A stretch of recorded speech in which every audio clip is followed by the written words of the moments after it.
Čari Zlatibora, planinske lepotice u centralnom delu Srbije, otkrili su radoznali u dodiru sa njenom prirodom još u 17. veku. Zlatibor pleni prijatnom klimom, prostranim proplancima i bujnim pašnjacima, isprepletanim planinskim potocima i zlatnim borovima po kojima planina dobi i ime. Bogata flora sa retkim i lekovitim biljnim vrstama, povoljna nadmorska visina i splet primorskih i planinskih struja čine ovu planinsku lepoticu pravom vazdušnom banjom, što postiče lečenje i ubrzava oporavak gostiju. Na centralnom Zlatiborskom platou u samu obalu jezera, prošarano buketima belih borova i proplanaka, smešteno je apartmansko naselje Kraljevi Konaci, biser srpskog planinskog turizma.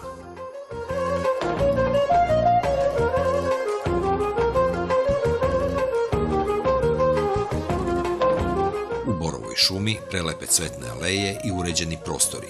Skladne linije apartmana čine neraskidiv spoj prirode, ljudskog umeća i ljubavi, pružajući pravi ugođaj i najprobirljivijim gostima.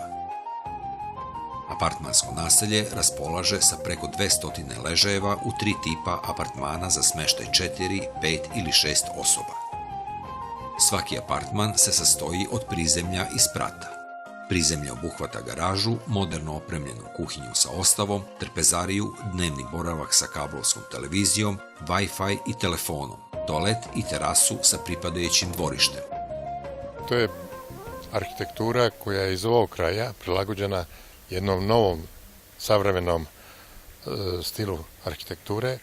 Znači, mi smo pokušali da ono odavde što postoji ovde, da to zajedno sa tim novim stilom ukomponujemo i da ponudimo kao nešto novo na Zlatiboru. Specifično je to što ovde imamo unutrašnji interijer koji je izuzetan, stvarno je pripremljen maksimalno i najveći kvalitet je ono što mi nudimo kao prostor koji će koristiti turisti u toku dana. To su ti spoljašnji prostori, to su to uglavnom prizemni objekti, na spratu su sobe za spavanje, tako da ljudi su tokom celog dana na površini, u kontaktu sa prirodom, a oni su sa prirodom stalno.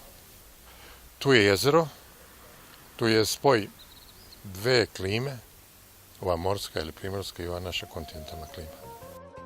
U sklopu apartmanskog naselja moguće je i pansionska ishrana u ekskluzivnom restoranu Jezero, koji svojim ambijentom i nacionalnom kuhinjom zadovoljava i najveće gurmane. Sve goste tokom letnje i zimske sezone očekuje još dosta pogodnosti i popusta na razne sadržaje. Odmarajte se kraljevski.